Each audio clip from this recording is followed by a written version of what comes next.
Pamiji ingkang kinurmatan keparengan kula sila badhe ngandharaken cariyos kanthi irah-irahan kerto singkebu lan lestarine sawah abadi sugeng mirsani ing Kabupaten Kendal sisih kulon ana desa kang aran Senandau. Desa kang diubengi sawah ijo royo-royo. Ing kono urip kebo kang aran Kerto. Kang aran sinten? Kerto. Kerto urip bareng Pak Suro.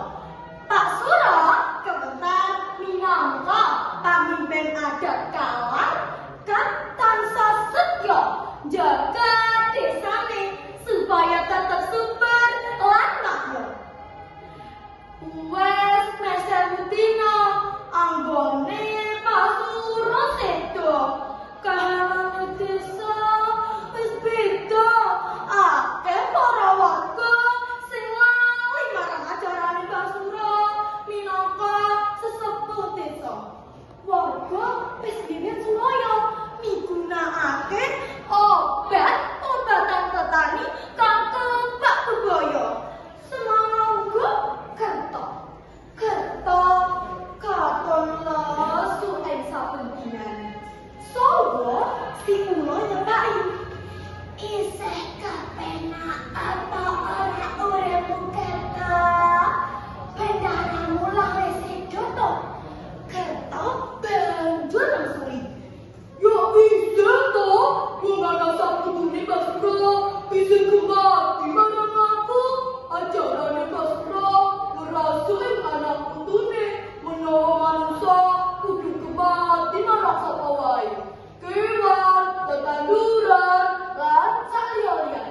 Sawa nyepaki pinggir Kerto. Sik, kowe kelingan ora? Taun dina maneh ame ana upacara kalang. Apa kowe siap disembelih? Mati kowe Kerto. Wong iku Kerto katon sedih banget atine. Lagi sedih Kerto, sawa nyepaki maneh. Ana butuh apa kowe rene maneh wong? Arep kejaku maneh. Ora ngono Kerto. Aku malah arep njaluk ngapura marang kowe. Anakku padha mati. Awite wingi ngombe gayune wetan kali kono kae. Ora lek suwi bebek banjur nyepak.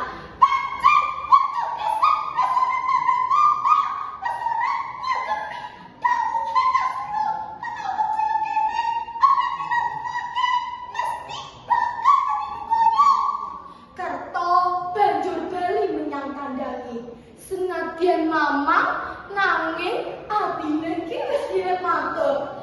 Ing atiku rasane durung mentah ninggal matene. Andale saiki wong-wong wis ora kaya biyen wis sembrana.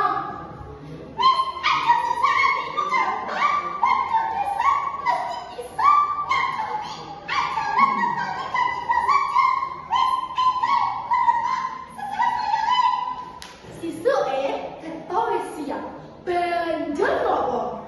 Aku wis ora kebetan. Aku wis ngerti tugas suciku kang pungkasan. Kerto manut nalika dilarak menyang latare Pak Suro. Dheweke sumeleh, sikile ditepok, gulune tembok, bleber. Getihe dilengret ing plataran bareng karo sukmane Mbah Suro ing kauripan kang abadi. Ritual banjur diwiwiti. Golekane dikubur mlebu ing gubuk damai sing wis diisi pacul, arit, caping, lan kabeh gaman kang dibutuhake kanggo petani minangka simbol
pelajaran petani